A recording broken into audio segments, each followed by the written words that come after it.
Hello students, welcome to A to Z পরীক্ষা। তো আজকে কিন্তু আমরা চলে এসেছি মক টেস্ট 23, ঠিক আছে, 23rd নাম্বার মক টেস্ট।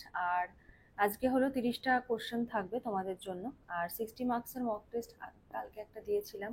তো এরকমই 60 মার্কসের মক টেস্ট কিন্তু তোমাদের যে অনলাইন 5000 MCQ তার মধ্যে ইনক্লুড রয়েছে। ডিটেলস জানতে হলে স্ক্রিনে যে নাম্বার দেখতে পাচ্ছ সেই নাম্বারে যোগাযোগ করে নিও। আর এখন কিন্তু ডিসকাউন্ট চলছে, ঠিক আছে। আচ্ছা চলো, লাস্ট 15 ডেজ ডিসকাউন্ট তোমরা পেয়ে যাবে। শুরু করছি। প্রথম প্রশ্ন দেখো কি বলেছে। বলেছে যে which invertebrate phylum shows pentaradial symmetry in adults but bilateral symmetry in larva। মানে লার্ভা দশায় বাইল্যাটারাল সিমেট্রি প্রদর্শন করছে, কিন্তু প্রাপ্তবয়স্ক দশাতে পেন্টারেডিয়াল সিমেট্রি প্রদর্শন করছে, ঠিক আছে। কোন অমেরুদণ্ডীতে এটা দেখা যায়? অপশন দেখো, মোলাস্কা, একাইনোডার্মাটা, অ্যানিলিডা, কোয়েলেন্টেরাটা। অ্যান্সার কি হবে? অ্যান্সার হবে হলো একাইনোডার্মাটা, ঠিক আছে। অ্যান্সার কি হবে? অ্যান্সার হবে হলো একাইনোডার্মাটা। এবার একাইনোডার্মাটা যে পর্ব, একাইনোডার্মাটার মধ্যে কি কি পড়ছে? একাইনোডার্মাটার মধ্যে পড়ছে ধরো স্টারফিশ, এরকমও দিয়ে দিতে পারে যে অপশনে স্টারফিশ থাকলো, ঠিক আছে। তারপর ধরো সি আর্চিন,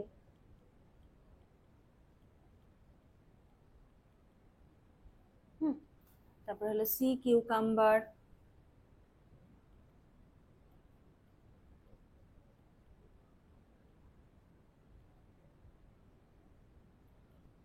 সি কিউকাম্বার, এগুলো। তাহলে লার্ভা দশাতে কি প্রদর্শন করছে এটা? লার্ভা দশায় প্রদর্শন করছে হলো বাইল্যাটারাল সিমেট্রি, আর প্রাপ্তবয়স্কতে পেন্টারেডিয়াল সিমেট্রি। এবার যখন লার্ভা থাকছে তখন কি প্রদর্শন করছে?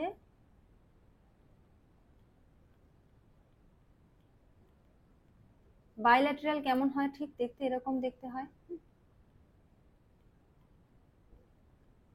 বাইল্যাটারাল সিমেট্রি প্রদর্শন করছে কেন? কারণ এই সময় তারা কি করে? এই সময় তারা জলে ভেসে বেড়ায়, জলে ভেসে বেড়ায়, ঠিক আছে। তাই সাঁতার কাটতে দিক নির্ণয় সাহায্য করে। জলে ভেসে বেড়ানোর জন্য কি হয়? এই ধরনের সিমেট্রি থাকলে সাঁতার কাটতে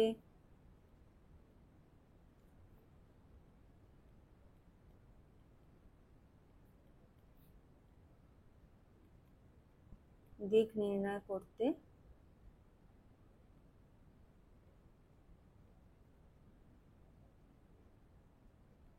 সাহায্য করে, ঠিক আছে। সাঁতার কাটতে দিক নির্ণয় করতে সাহায্য করে। আর প্রাপ্তবয়স্ক অবস্থায় কি হয়? এরা অনেক স্থির হয়ে যায়, হ্যাঁ, চলাফেরাও অনেক ধীর হয়ে যায়। এদের দেহ তখন কি হচ্ছে? 5 ভাগে বিভক্ত হয়ে যাচ্ছে। দেহ তখন যখন প্রাপ্তবয়স্ক হচ্ছে এরকম ভাবে 5টা ভাগে বিভক্ত হয়ে যাচ্ছে। এতে কি হয়? পরিবেশের সব দিক থেকে তারা উদ্দীপনা গ্রহণ করতে পারে, ঠিক আছে। এটা হলো প্রাপ্তবয়স্ক, অ্যাডাল্ট।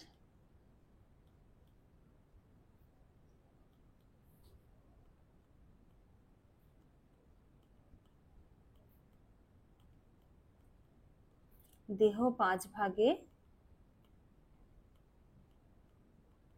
বিভক্ত হয়ে যায়। কেন হয় এটা? এতে কি সুবিধা? পরিবেশ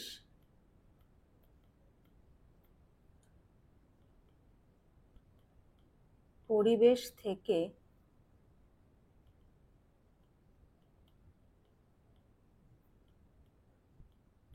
সব দিক থেকে উদ্দীপনা গ্রহণে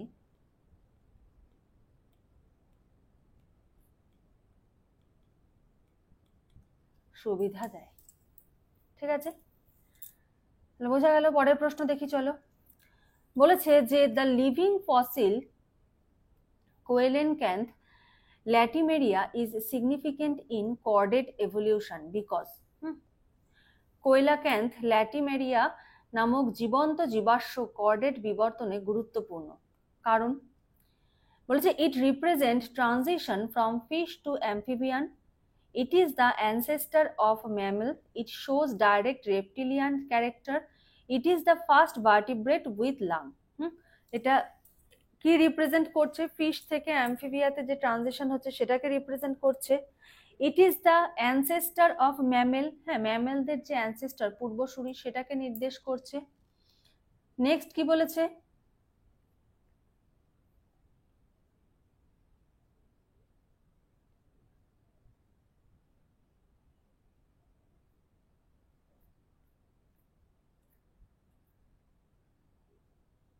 বলেছে it shows direct reptilian character. এটা ডাইরেক্টলি কি শো করছে? যে এটার মধ্যে রেপটিলিয়ানের বৈশিষ্ট্য, মানে রেপটিলিয়া পর্ব যে তার বৈশিষ্ট্য রয়েছে এটা শো করছে।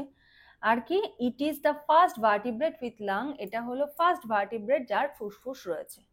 অ্যান্সার কি হবে? অ্যান্সার হবে it represents transition from fish to amphibian. It represents transition from fish to amphibian. ঠিক আছে, তাহলে এই যে কোয়েলাক্যান্থ, হ্যাঁ কোয়েলাক্যান্থ এটাকে কি বলা হচ্ছে? লিভিং ফসিল, তাই তো?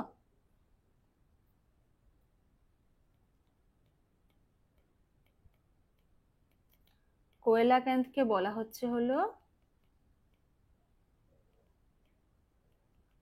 Living fossil. এটা কি প্রায় 400 মিলিয়ন বছর ধরে খুব বেশি পরিবর্তন এটার মধ্যে কিন্তু দেখা যায়নি এবং আজও জীবিত। হ্যাঁ, কতদিন ধরে? প্রায়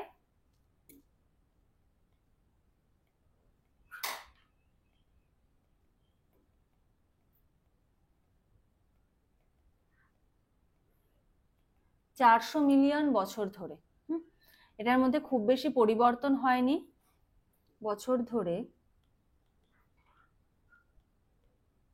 এর মধ্যে খুব বেশি পরিবর্তন হয়নি এবং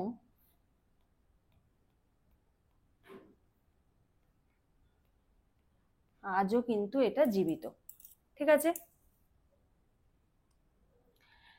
এরা কিসের সঙ্গে সম্পর্কিত দেখো? একটা হলো লোভ ফিন্ড ফিশেস। লোভ ফিন্ড ফিশেস এই গোষ্ঠীর অন্তর্ভুক্ত।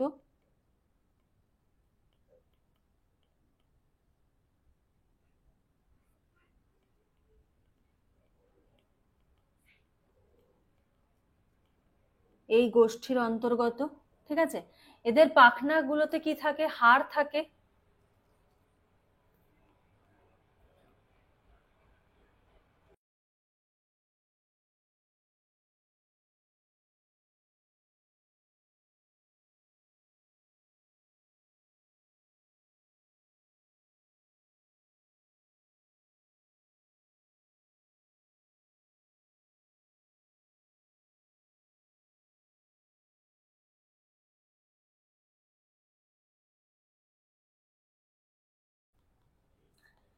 তাহলে পাখনাগুলোতে যে হাড় থাকছে এটা কিসের সঙ্গে সম্পর্কিত?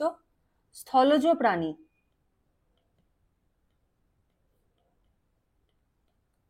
স্থলজ প্রাণী যেমন উভচর, সরীসৃপ, স্তন্যপায়ী,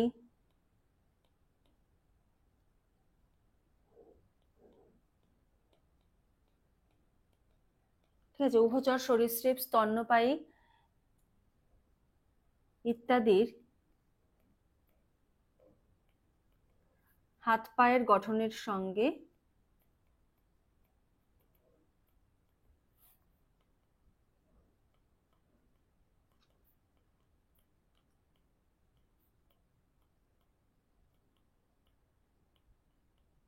গঠনের সাথে তুলনীয়। ঠিক আছে,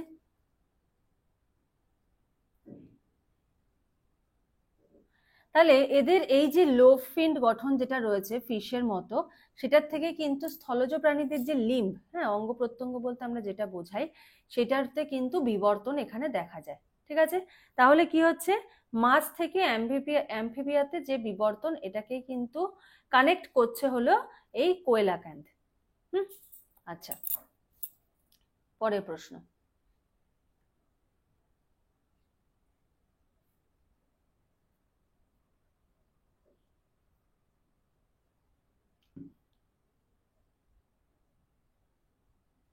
পরের প্রশ্ন দেখো কি বলেছে, বলেছে the spindle fibre during mitosis,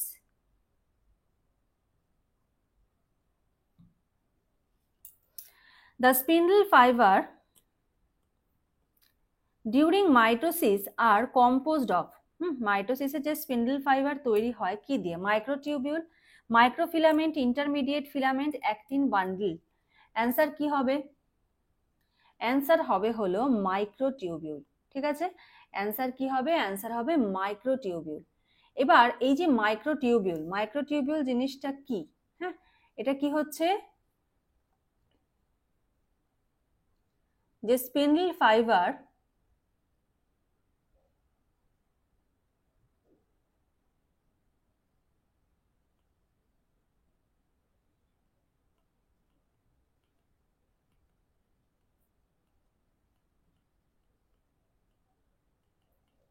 spindle fibre tubulin protein, এটাও কিন্তু এমসিকিউ আসতে পারে, হ্যাঁ,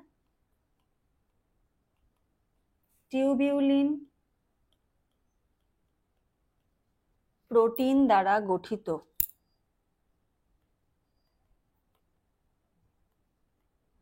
তাহলে মাইক্রোটিউবিউল কি থাকছে এখানে, প্রোটিনটা কি ধরনের, এটা কিন্তু টিউবিউলিন ধরনের প্রোটিন। এরা কি করে, মাইক্রোটিউবিউল ক্রোমোজোমকে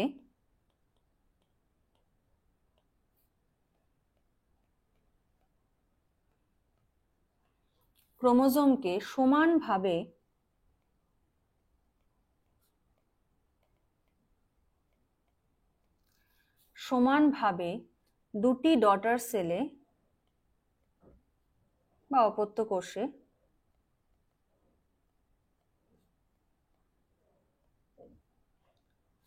বিভাজন করে।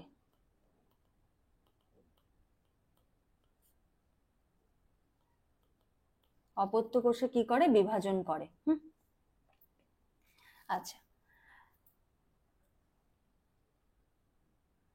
এখানে দেখো আর একটা যে অপশন রয়েছে মাইক্রোফিলামেন্ট, হ্যাঁ, মাইক্রোফিলামেন্টটা কি,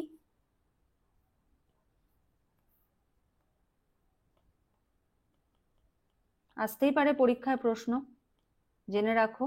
ঠিক আছে, মাইক্রোফিলামেন্ট এরা কি করছে, অ্যাক্টিন দ্বারা গঠিত।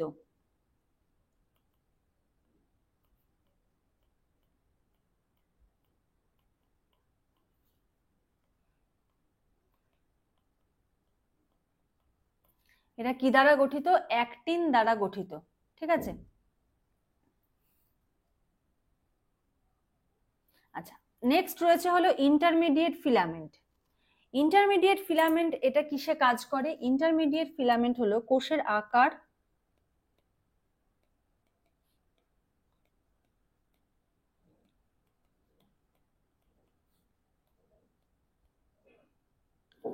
কোষের আকার বজায় রাখে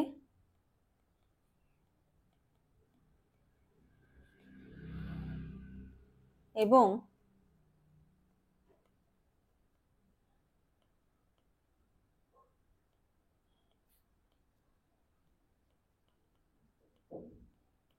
মেকানিক্যাল সাপোর্ট প্রদান করে।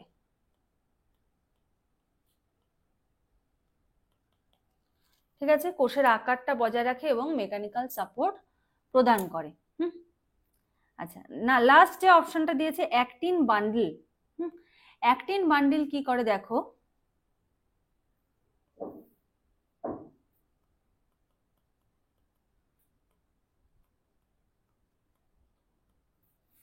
এটা হলো মাইক্রোফিলামেন্টের অংশ।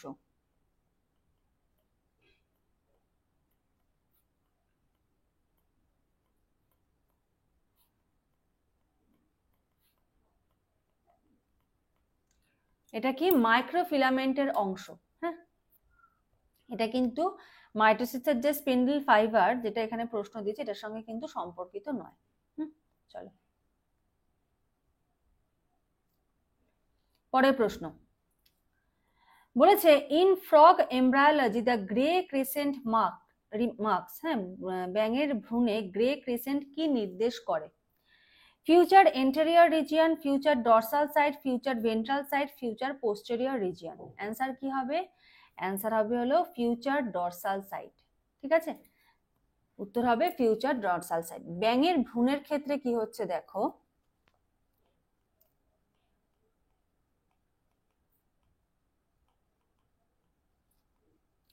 ব্যাঙের ভ্রূণে নিষেকের পরে,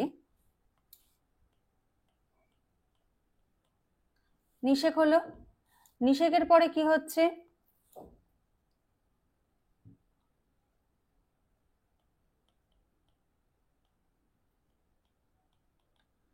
স্পার্ম এন্ট্রি পয়েন্ট এর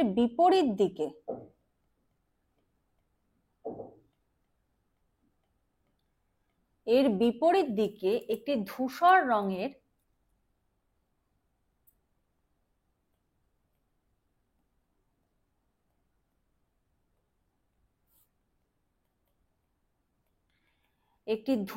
রঙের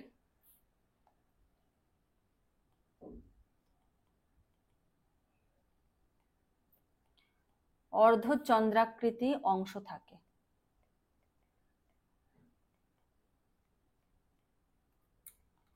যেটাকে কি বলা হয়?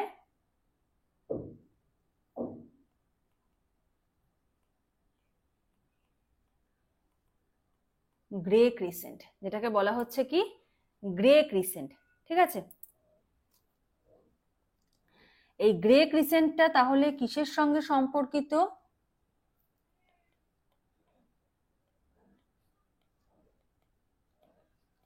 Dorsal lip of blastopore. ঠিক আছে, ডরসাল লিপ অফ ব্লাস্টোপোরের সঙ্গে সম্পর্কিত। আর এটা কি নির্দেশ করে?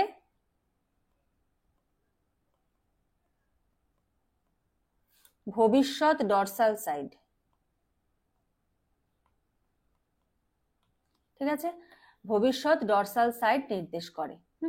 এখান থেকে কি হচ্ছে, ভ্রূণের অ্যাক্সিস ফর্মেশন, গ্যাস্ট্রুলেশন, হ্যাঁ, তারপরে হলো অর্গানোজেনেসিস ইত্যাদি শুরু হয়। এখান থেকে কি কি স্টার্ট হচ্ছে?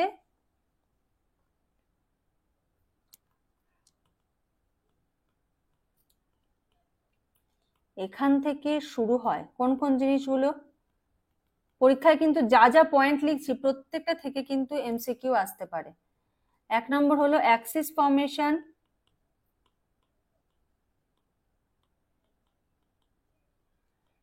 নাম্বার 2 হলো গ্যাস্ট্রুলেশন,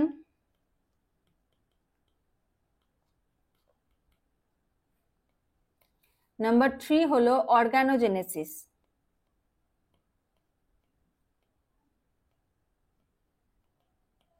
ঠিক আছে, কোশ্চেন গুলো কেমন লাগছে প্রত্যেকে কিন্তু একটু কমেন্ট করে জানিও। ঠিক আছে, প্রত্যেকে একটু রেসপন্স করো।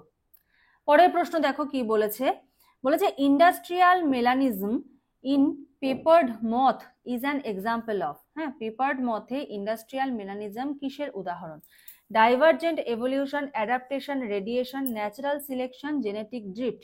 অ্যান্সার কি হবে? অ্যান্সার হবে হলো ন্যাচারাল সিলেকশন। হ্যাঁ, অ্যান্সার কি হবে? ন্যাচারাল সিলেকশন বা প্রাকৃতিক নির্বাচন।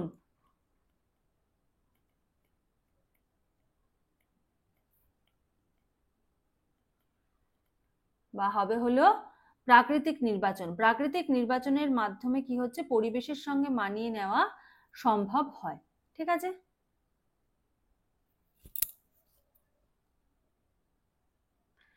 নেক্সট পরের প্রশ্ন বলেছে desert lizards minimize water loss primarily by. মরুভূমির টিকটিকি প্রধানত কিভাবে যে পানি বা জল যে ক্ষয় সেটাকে রোধ করে কিভাবে? Thick keratinized skin, burrowing behaviour, excreting uric acid, all of the above. Answer কি হবে? দেখো কি বলেছে আগে ভালো করে খেয়াল করো। এখানে বলেছে থিক কেরাটানাইজড স্কিন, তাই তো, মানে যে চামড়া বা ত্বক যেটা, সেটা কি হবে, কেরাটাইন, ঘন কেরাটিন যুক্ত। ঠিক আছে, তাহলে এই ঘন কেরাটিন যুক্ত হওয়ার জন্য কি হয়,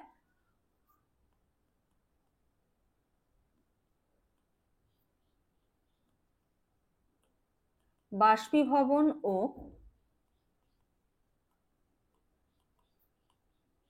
জলীয় ক্ষয় কমে। ঠিক আছে, ঘন কেরাটিন যুক্ত হওয়ার জন্য। আচ্ছা, বারোয়িং বিহেভিয়ার, হ্যাঁ, বারোয়িং বিহেভিয়ার মানে কি, যে গর্ত খোঁজা। ঠিক আছে, কি হচ্ছে,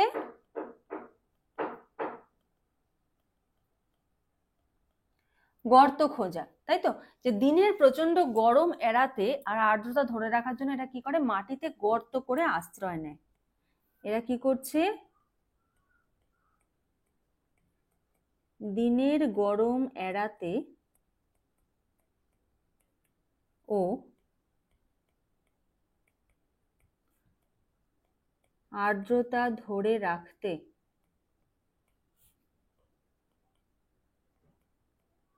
মাটিতে গর্ত করে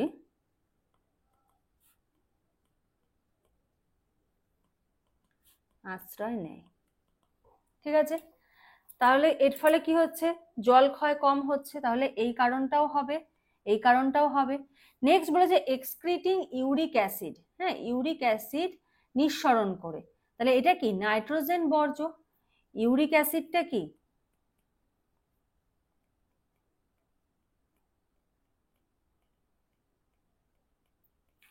নাইট্রোজেন ঘটিত বর্জ্য, ইউরিক অ্যাসিডটা হলো নাইট্রোজেন ঘটিত বর্জ্য। ঠিক আছে, তাহলে ইউরিক অ্যাসিডটাকে যখন অপসারিত করে দিচ্ছে আর কি, এটা এটা কি অদ্রবণীয়, হ্যাঁ, অদ্রবণীয়, এবং এটাকে অপসারিত করে দিলে কি হচ্ছে, খুব অল্প পরিমাণে জল নষ্ট হচ্ছে। তাহলে অ্যান্সার কি হবে, অ্যান্সার হবে অল অফ দ্য অ্যাবাভ। ঠিক আছে, তিনটে পয়েন্টই কিন্তু সঠিক উত্তর। নেক্সট পরের প্রশ্ন বলেছে which biome is characterized by permafrost, হ্যাঁ, কোন বায়োমে পার্মাফ্রস্ট বিদ্যমান থাকে। অপশন দেখো কি বলেছে, grassland, tundra, taiga, desert. Answer কি হবে, অ্যান্সার হবে হলো তুন্দ্রা। অ্যান্সার কি হবে, তুন্দ্রা। নেক্সট পরের প্রশ্ন, which parasite complete its entire life cycle in single host, কোন পরজীবী তার সম্পূর্ণ জীবনচক্র একটা হোস্টেই সম্পূর্ণ করে। Ascaris, plasmodium, taenia solium, wuchereria bancrofti. Answer কি হবে, অ্যান্সার হবে হলো অ্যাসকারিস। ঠিক আছে, অ্যান্সার কি হবে, অ্যাসকারিস লুম্ব্রিকয়েডিস। এটা তার সমগ্র জীবনচক্র কি হচ্ছে, একজন মানব হোস্টের ভেতরেই সম্পন্ন করে। হোস্টটা কে,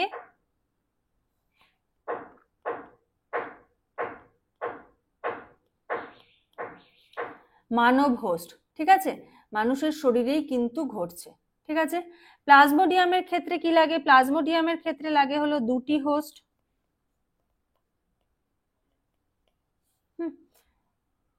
টিনিয়া সোলিয়াম এক্ষেত্রে ইন্টারমিডিয়েট হোস্টের প্রয়োজন হয়। হ্যাঁ, উচেরিয়া ব্যানক্রফটি এক্ষেত্রে মানুষ হলো থাকে ডেফিনিটিভ হোস্ট, কিন্তু ইন্টারমিডিয়েট হোস্টও কিন্তু এক্ষেত্রে থাকে, কিউলেক্স মশা।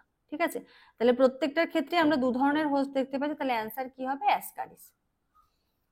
নেক্সট পরের প্রশ্ন বলছে Peyer's patches are found in, Peyer's patch কোথায় পাওয়া যায়, liver, small intestine, pancreas, kidney. Answer কি হবে, অ্যান্সার হবে হলো স্মল ইন্টেস্টাইন। হ্যাঁ, পেয়ার্স প্যাচ এই জিনিসটা কি, এটা হলো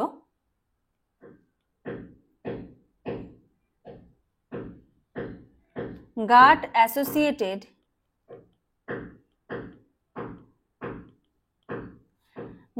অ্যাসোসিয়েটেড লিম্ফয়েড টিস্যু।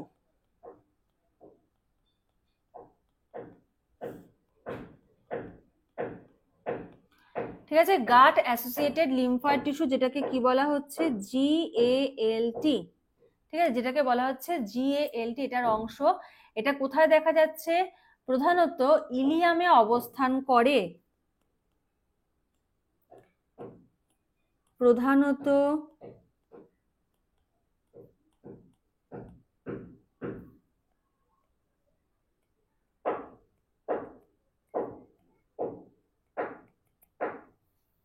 ইলিয়ামে অবস্থান করে। ঠিক আছে। আচ্ছা, এই যে পেয়ার্স প্যাচ, এগুলো কি আকারে থাকে? লিম্ফয়েড ফলিকল আকারে থাকে, আর অন্ত্রে প্রবেশ করে প্যাথোজেন আর অ্যান্টিজেনের বিরুদ্ধে ইমিউন রেসপন্স তৈরি করে।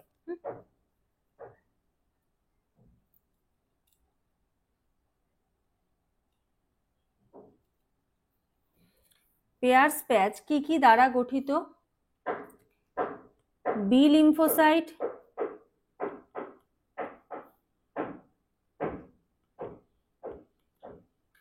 টি লিম্ফোসাইট,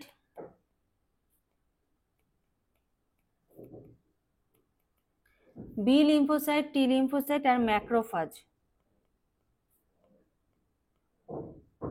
ঠিক আছে, বি লিম্ফোসাইট, টি লিম্ফোসাইট আর ম্যাক্রোফাজ দ্বারা গঠিত। Question number 10. In mammals, the hormone inhibin is secreted by. স্তন্যপায়ী প্রাণীতে ইনহিবিন হরমোন নিঃসৃত হয় Leydig cell, Sertoli cell, interstitial cell, Graafian follicle. Answer কি হবে? অ্যান্সার হবে হলো সার্টোলি সেল। কোথা থেকে নিঃসৃত হচ্ছে? ইনহিবিন হরমোন সার্টোলি সেল থেকে নিঃসৃত হচ্ছে। এটা কি ধরনের হরমোন? ইনহিবিনটা এটা হলো glycoprotein hormone.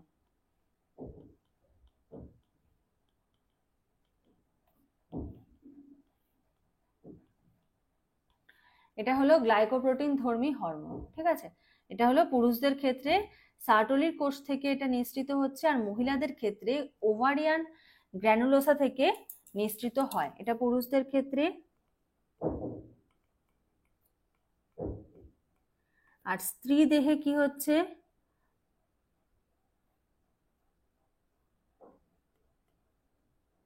Ovarian গ্র্যানুলোসা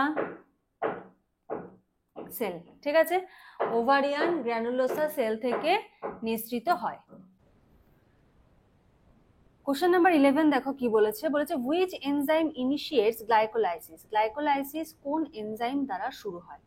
ফসফোফ্রুক্টোকাইনেজ, hexokinase, অ্যালডোলেজ, এনোলেজ। Answer কি হবে? অ্যান্সার হবে হলো হেক্সোকাইনেজ। ঠিক আছে, গ্লাইকোলাইসিস শুরু হচ্ছে কোন এনজাইম দ্বারা? হেক্সোকাইনেজ। এবার এই যে গ্লাইকোলাইসিস, গ্লাইকোলাইসিসটা কি? হ্যাঁ, এটা হলো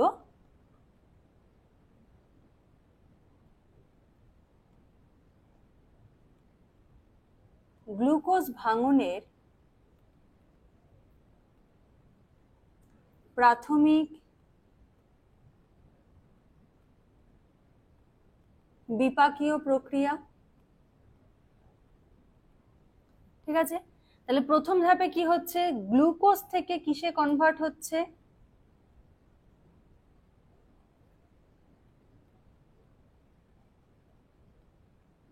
গ্লুকোজ 6-ফসফেট এনজাইম কি থাকছে? হেক্সোকাইনেজ।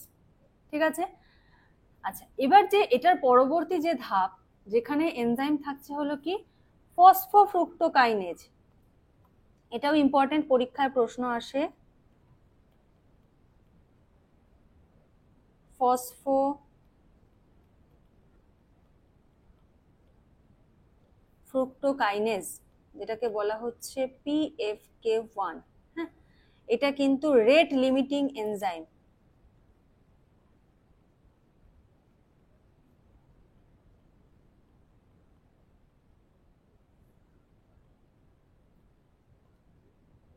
এটা কি? Rate limiting enzyme. এটাও কিন্তু পরীক্ষায় প্রশ্ন আসে। আমি এর আগে মনে হয় একটা সেটের এই প্রশ্নটাও দিয়েছি। ঠিক আছে, চলো পরের প্রশ্ন। বলেছে lac operon is turned on only when. Lac operon সক্রিয় হয় কখন? কেবলমাত্র বলেছে গ্লুকোজ প্রেজেন্ট ল্যাকটোজ অ্যাবসেন্ট, মানে গ্লুকোজ প্রেজেন্ট রয়েছে ল্যাকটোজ অ্যাবসেন্ট রয়েছে সেই সময়। Lactose present glucose absent, both lactose and glucose present, neither glucose nor lactose present, মানে ল্যাকটোজ আর গ্লুকোজ উভয়ই প্রেজেন্ট রয়েছে। আর অপশন ডি তে রয়েছে হলো গ্লুকোজ আর ল্যাকটোজ কোনোটাই প্রেজেন্ট নেই। ল্যাক ওপেরনটা সক্রিয় হয় কখন? অ্যান্সার কি হবে? অ্যান্সার হবে হলো lactose present glucose absent. Lactose থাকবে, গ্লুকোজ অনুপস্থিত থাকবে। তাহলে এই যে টার্মটা ল্যাক ওপেরন,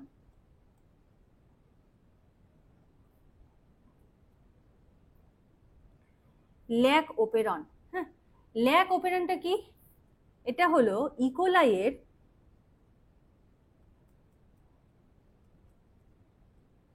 ইকোলাইয়ের জিন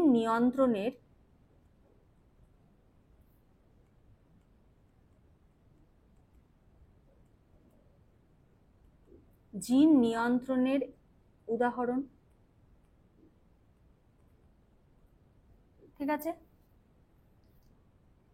এটা কি কাজ করে?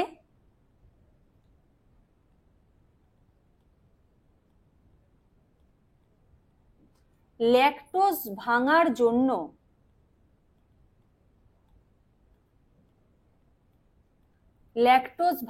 জন্য প্রয়োজনীয় এনজাইম তৈরি করে।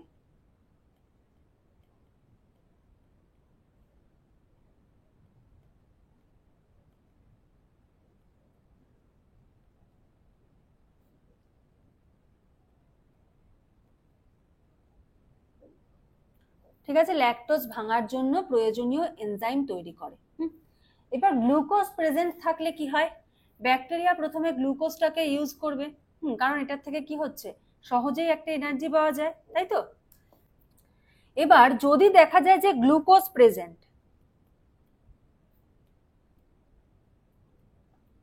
তখন ইউটিলাইজ হবে কোনটা? গ্লুকোজটাই ইউটিলাইজ হবে, তখন কিন্তু ল্যাক ওপেরন বন্ধ থাকবে। যদি ল্যাকটোজ প্রেজেন্ট থাকে তখন কি হবে? তখন কিন্তু যে ল্যাকটোজ প্রেজেন্ট থাকলে ল্যাক ওপেরনটা কিন্তু তখন সক্রিয় হয়। ঠিক আছে, এটা কি করে? ধরো ল্যাকটোজ প্রেজেন্ট লিখলাম,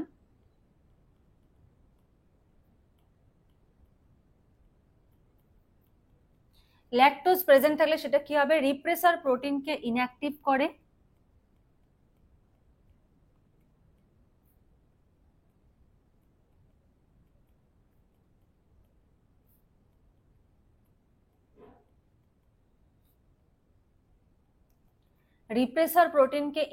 করে, এবং এর ফলে কি হয়?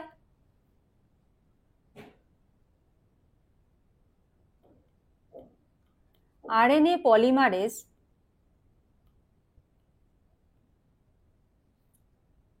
প্রোমোটারে বাইন্ড করতে পারে।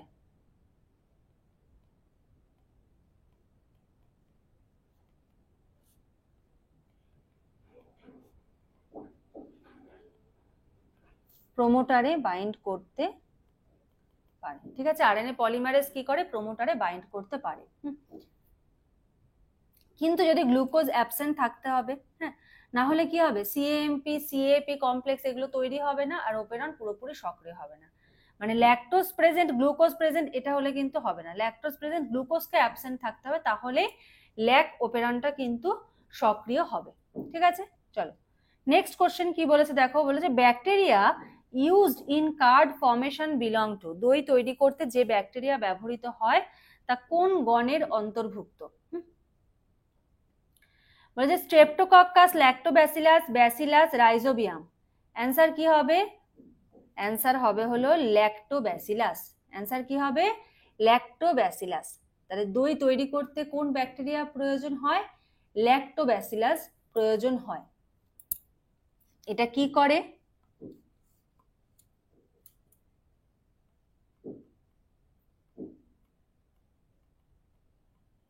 Lactobacillus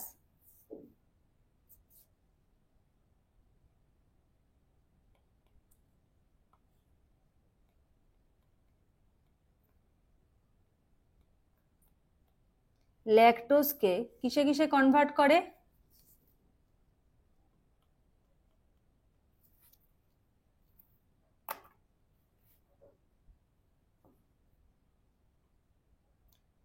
lactic অ্যাসিডে।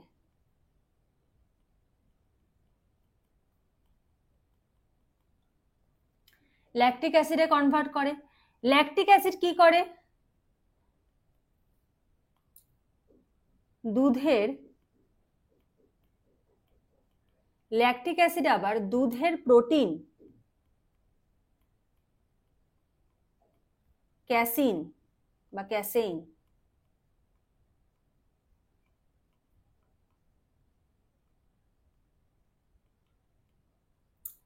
ক্যাসেইনকে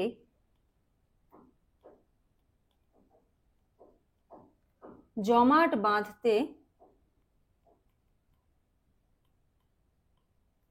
সাহায্য করে।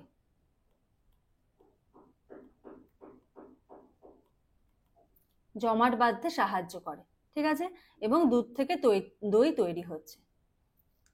নেক্সট, পরের প্রশ্ন বলেছে which স্টিলি type is considered most primitive. হ্যাঁ, কোন স্টিলি টাইপকে সবচেয়ে আদিম বা সবচেয়ে পুরনো হিসেবে ধরা হয়? প্রোটোস্টিলি, সিফোনোস্টিলি, ডিকটিওস্টিলি আর হলো ইউস্টিলি। অ্যান্সার কি হবে? অ্যান্সার হবে হলো প্রোটোস্টিলি, ঠিক আছে, অ্যান্সার হবে কি প্রোটোস্টিলি। এটা হলো কি সর্বপ্রথম এবং সবচেয়ে প্রাচীন। প্রোটোস্টিলির বৈশিষ্ট্যগুলো মনে রাখবে।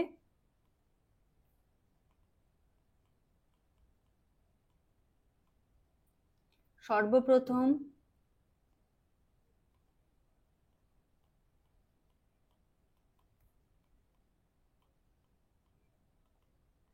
সবচেয়ে প্রাচীন,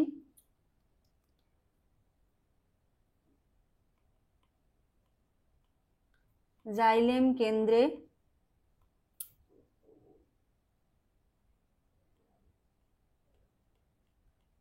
ফ্লোয়েম পরিধিতে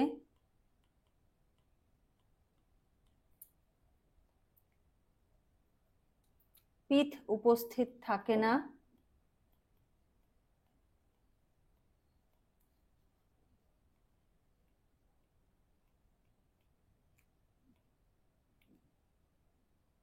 ঠিক আছে। তাহলে এটা হলো প্রোটোস্টিলির বৈশিষ্ট্য। এখান থেকে যে কোনো বৈশিষ্ট্য থেকে কিন্তু প্রশ্ন আসতে পারে। আচ্ছা, সিফোনোস্টিলিটা কি?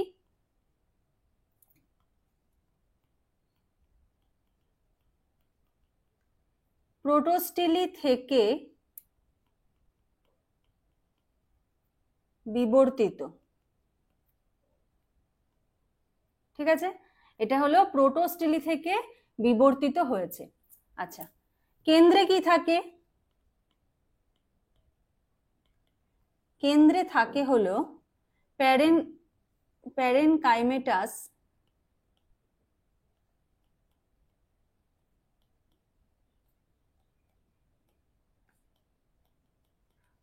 পিথ। আর চারপাশে কি থাকে? এগুলো কিন্তু মুখস্থ করে নেবে, ঠিক আছে। চারপাশে থাকে হলো ভাস্কুলার টিস্যু। এগুলো থেকে প্রত্যেকটা থেকে ভাস্কুলার টিস্যু, প্রত্যেকটা পয়েন্ট থেকে কিন্তু প্রশ্ন আসতে পারে, ঠিক আছে। যে সিফোনোস্টিলিতে পরিধিতে কি থাকে, বা সিফোনোস্টিলিতে কেন্দ্রে নিম্নের কোনটা দেখতে পাওয়া যায়। আচ্ছা, নেক্সট রয়েছে হলো ডিকটিওস্টিলি। ডিকটিওস্টিলিতে কি বলেছে দেখো, এটা হলো কি সিফোনোস্টিলি থেকে উন্নত রূপ।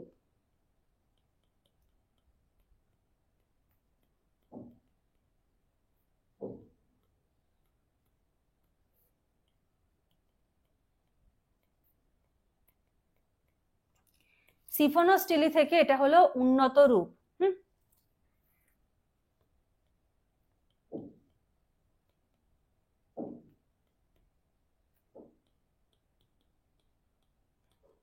ভাস্কুলার স্ট্র্যান্ড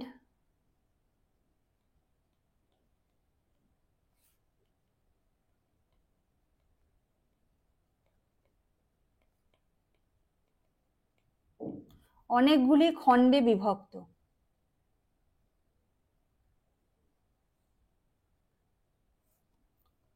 ঠিক আছে, ভাস্কুলার স্ট্র্যান্ড কি হয় এক্ষেত্রে?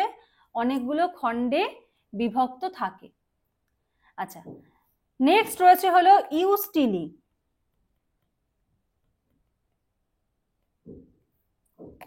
ইউস্টিলি এটা কি সবচেয়ে উন্নত?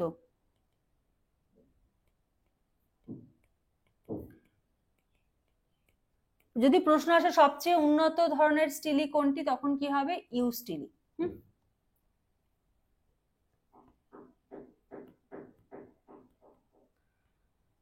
ভাস্কুলার বান্ডল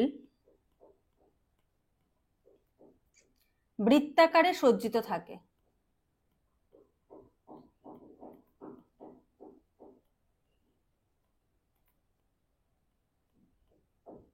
ভাস্কুলার বান্ডিল বৃত্তাকারে সজ্জিত থাকে। ঠিক আছে, এটা কাদের মধ্যে দেখা যায়?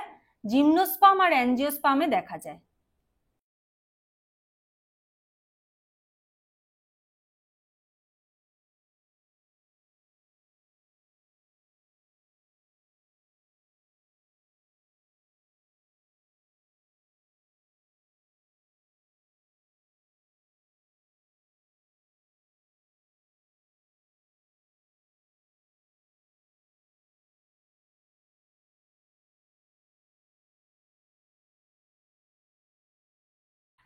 পরের প্রশ্ন খুব ইম্পর্টেন্ট, বলছে during autoregulation of renal blood flow and increase in arterial pressure is primarily counteracted by. বলেছে যে কিডনির যে রেনাল রক্তবাহের স্বনিয়ন্ত্রণ প্রক্রিয়া, এই প্রক্রিয়ায় ধমনী চাপ বেড়ে গেলে প্রধানত কোন প্রক্রিয়ার মাধ্যমে তা প্রতিরোধ করা হয়? অপশন কি বলেছে? Sympathetic stimulation of afferent arteriole, next বলেছে constriction of afferent arteriole via myogenic mechanism, dilation of efferent arterioles via nitric oxide release, increased filtration fraction due to angiotensin 2।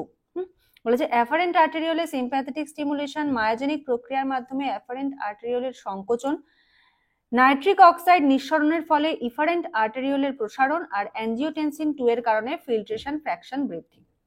তো এখানে বলেছে যে কিডনিতে যে রক্ত প্রবাহ হচ্ছে সেটাকে স্বনিয়ন্ত্রণ, মানে সেটাকে কন্ট্রোল একা একাই হচ্ছে, মানে আমি তুমি করছি না, যে তুমি মনে করলে না কিডনিতে এবার রক্তের প্রবাহটা বেশি হয়ে যাচ্ছে একটু কমিয়ে দিই, ঠিক আছে, এটা মানে সেই গ্যাসের নবের মতো না, তুমি বাড়িয়ে কমিয়ে বাড়াতে বা কমাতে পারবে। তো এটাতে যে ধমনির যে চাপ, আর্টেরিয়াল যে প্রেশার, এটা যখন ধরো বেড়ে গেল তখন সেটা নিয়ন্ত্রণ হবে কিভাবে, কন্ট্রোল হবে কিভাবে? তো ধমনী যে ব্যাপারটা, এটা কোন জায়গাটায় থাকছে দেখো, তো এটা তো গ্লোমেরুলাস, এখানে থাকছে ব্লাড ভেসেল গুলো, তো এটাকে বলছে হলো অ্যাফারেন্ট আর্টেরিওল,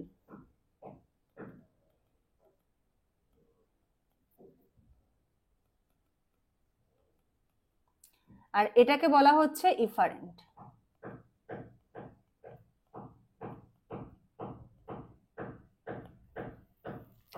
তো দেখো এবারে এখানে যদি রক্তের চাপ বেড়ে যায় তাহলে কমাতে গেলে কি করতে হবে? ঠিক আছে, তাহলে অ্যান্সার কি হবে? বলেছে যে অ্যান্সার হবে কনস্ট্রিকশন অফ অ্যাফারেন্ট আর্টেরিওল বায়া মায়োজেনিক মেকানিজম, মানে মায়োজেনিক প্রক্রিয়ার মাধ্যমে অ্যাফারেন্ট যে আর্টেরিওল তার সংকোচন। এবার এই যে দেখতে পাচ্ছ অ্যাফারেন্ট আর্টেরিওল, এই অ্যাফারেন্ট আর্টেরিওলটাকে কি করে দিতে হবে? সংকুচিত করে দিতে হবে, সরু করে দিতে হবে, যাতে এটা থেকে রক্ত আসেই কম। যদি এটা থেকে রক্ত প্রবেশই কম করে তাহলে অটোমেটিক এই জায়গাটায় প্রেশার কমে যাবে। ঠিক আছে, বোঝা গেল?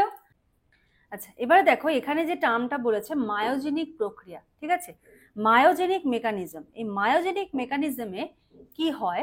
মায়োজেনিক মেকানিজমে যখন আর্টেরিয়াল যে প্রেশার, আর্টেরিয়াল প্রেশার যখন বৃদ্ধি পায়, আর্টেরিয়াল প্রেশার ইনক্রিজ হলো, তখন কি হচ্ছে দেখো,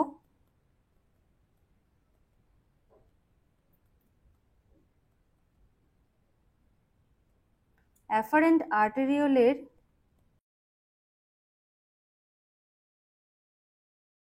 দেওয়ালে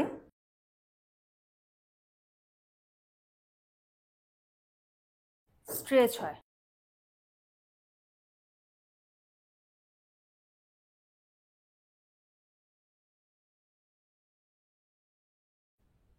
যখন অ্যাফারেন্ট আর্টেরিওলের দেয়ালে স্ট্রেচ হচ্ছে, স্ট্রেচ হওয়ার ফলে কি হচ্ছে, যে স্মুথ মাসেল রয়েছে,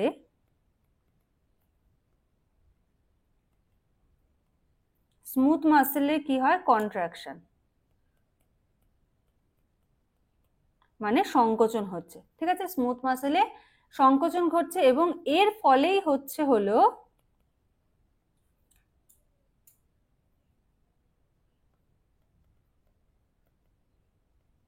অ্যাফারেন্ট আর্টেরিওল কনস্ট্রিকশন। ঠিক আছে, এর ফলে হচ্ছে হলো অ্যাফারেন্ট আর্টেরিয়াল কনস্ট্রিকশন। বোঝা গেল? চলো পরের প্রশ্ন কি বলেছে দেখো।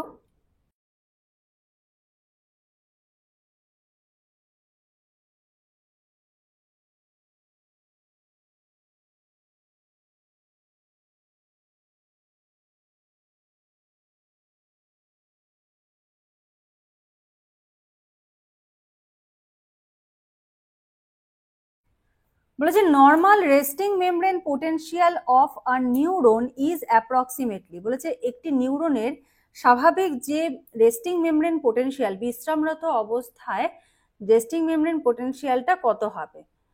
+70 MV, -70 MV, +90 MV আর হলো -30 MV। অ্যান্সার কি হবে? -70 MV। রেস্টিং মেমব্রেন পোটেনশিয়াল কি? এই যে একটা কোষ পর্দা, ঠিক আছে, কোষ পর্দার বাইরের দিক আর ভেতরের দিক এর মধ্যে যে বৈদ্যুতিক যে বিভব পার্থক্য, হ্যাঁ, সেটাকে বলা হচ্ছে যখন একটা ধরো নিউরন একটা ইম্পালস পরিবহন করছে, হ্যাঁ, সেক্ষেত্রে কিরকম কি হচ্ছে এটাকে বলা হচ্ছে। আর এখানে কি থাকে? Na+K+ ATPase পাম্প, এখানে থাকে হলো Na+K+ ATPase পাম্প, ঠিক আছে, এটা থাকছে এবং এর ফলেই কিন্তু এগুলো হচ্ছে। এবার রেস্টিং মেমব্রেন পোটেনশিয়াল, তারপরে হবে ডিপোলারাইজেশন, রিপোলারাইজেশন, এগুলো আমি ডিটেলসে আগেও বুঝিয়েছি, তোমরা একবার ডিপোলারাইজেশন রিপোলারাইজেশনের ভিডিওস দেখলে বুঝতে পারবে। নেক্সট পরের প্রশ্ন বলেছে হলো which vitamin is essential for photoreceptor pigment rhodopsin formation? এটা থাকবে হলো HW, তোমরা বলবে এটার অ্যান্সার কি হবে, ঠিক আছে। নেক্সট পরের প্রশ্ন দেখো কি বলেছে,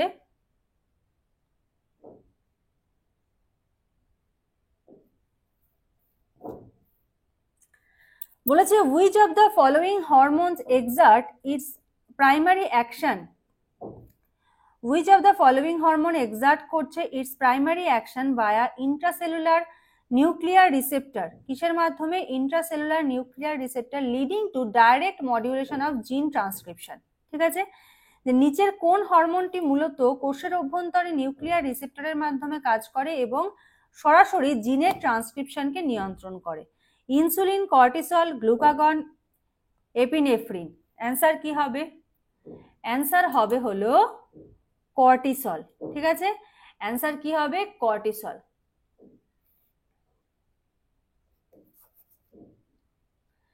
আচ্ছা, এই যে ইনসুলিন, ইনসুলিন কিভাবে কাজ করে? ইনসুলিন কাজ করে হলো সেল মেমব্রেন রিসেপ্টর হিসেবে,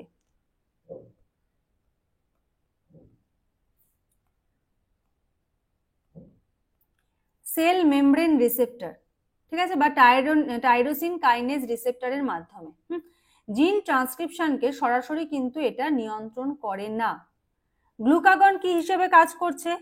গ্লুকাগন কাজ করে জি প্রোটিন কাপল রিসেপ্টর,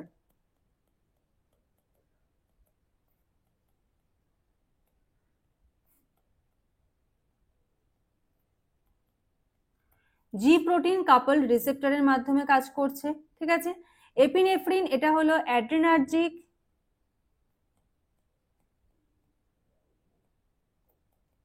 অ্যাড্রিনার্জিক জিপিসিআর রিসেপ্টর, ঠিক আছে। আর কর্টিসল হলো কি? একটা স্টেরয়েড হরমোন, এটা লিপিড সলিবল আর সেল মেমব্রেন অতিক্রম করে ইন্ট্রাসেলুলার রিসেপ্টরের সঙ্গে এটা যুক্ত হতে পারে, ঠিক আছে। চলো পরের প্রশ্ন, কোশ্চেন নাম্বার 19 বলেছে in mammals capacitation of sperm occurs in, স্তন্যপায়ী প্রাণীতে শুক্রাণুর যে ক্যাপাসিটেশন হচ্ছে এটা কোথায় ঘটে? Epididymis, vas deferens, female reproductive tract, seminal vesicle. এই যে ক্যাপাসিটেশন, এই ক্যাপাসিটেশন কথাটার মানে কি?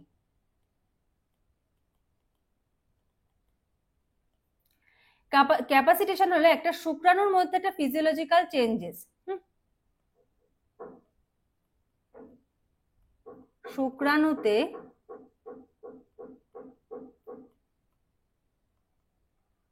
Physiological changes. কি জন্য হচ্ছে ফিজিওলজিক্যাল চেঞ্জেস? তার মধ্যে চেঞ্জেস এই জন্যই আসে যাতে সে ডিম্বাণুকে নিষিক্ত করতে পারে,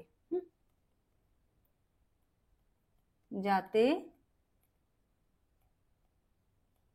ডিম্বাণুকে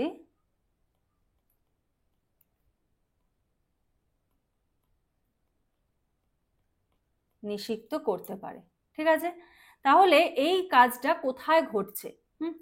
তো এটার অ্যান্সার তোমরা বলবে। কি ঘটনাটা আমি একটু বলে দিলাম, এবার এটা তোমরা বলবে অ্যান্সার কি হবে। Next question number 20, mycorrhiza is an example of. Mycorrhiza কিসের উদাহরণ? দেখো বলেছে প্যারাসাইটিজম, মিউচুয়ালিজম, কমেন্সালিজম আর হলো প্রিডেশন। অ্যান্সার কি হবে? অ্যান্সার হবে হলো মিউচুয়ালিজম। ঠিক আছে, মাইকোরাইজা কিসের উদাহরণ? এটা হলো মিউচুয়ালিজমের উদাহরণ। Question number 21, which fossil plant group is considered the ancestor gymnosperm? কোন ফসিল প্ল্যান্ট গ্রুপকে অ্যানসেস্টর মানে জিমনোস্পার্মের পূর্বসূরি বলে ধরা হয়? ঠিক আছে, অপশন দেখো কি বলেছে। অপশন বলেছিল সাইলপসিডা, সাইকাডোসিলিকেলস, তারপর হলো লাইকপসিডা আর হলো টেরিডোস্পার্ম। ঠিক আছে, অ্যান্সার কি হবে? অ্যান্সার হবে দেখো, অ্যান্সার হবে টেরিডোস্পার্ম। অ্যান্সার কি হবে? অ্যান্সার হবে হলো টেরিডোস্পার্ম। ঠিক আছে, next question number 22, the mode of nuclear division in bacteria is? ব্যাকটেরিয়ায় নিউক্লিয়াসের যে বিভাজন সেটা কি? Amitosis, mitosis, both A and B? এটা ইজি কোশ্চেন, তোমরা বলবে এটার অ্যান্সার কি হবে। Question number 23, which law states that energy can neither be created nor be destroyed? হ্যাঁ, কোন ল বলে যে এনার্জিকে ক্রিয়েট করা যায় না বা ডেস্ট্রয়ও করা যায় না? First law of thermodynamics, second law of thermodynamics, law of entropy, Hess's law? Answer হবে কি? First law of thermodynamics. Next বলেছে the mineral required for thyroid hormone synthesis is? খুব ইম্পর্টেন্ট এবং খুব ইজি, HW থাকলেও তোমরা বলবে এটার অ্যান্সার কি হবে। Question number 25, which blood group is considered the universal red cell donor? খুব ভালো করে দেখবে এটা, universal red cell donor in emergency transfusion and why? বলেছে AB positive because it contains both A and B antigen, O negative because it lacks A, B and RH antigen on red cell, O positive because it lacks A and B antigen but has RH antigen, and AB negative because plasma has no anti-A anti-B antibody. বলেছে জরুরি যে রক্ত সঞ্চালন সেই সময় কোন রক্তের গ্রুপকে সার্বজনীন লোহিত কণিকা দাতা বলা হয়? ঠিক আছে, অ্যান্সার কি হবে? অ্যান্সার হবে হলো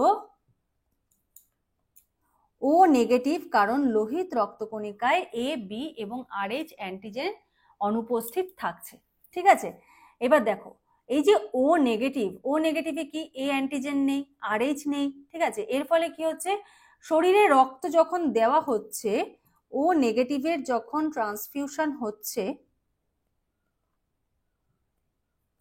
তখন কোনো রকম রিয়াকশন কিন্তু হচ্ছে না।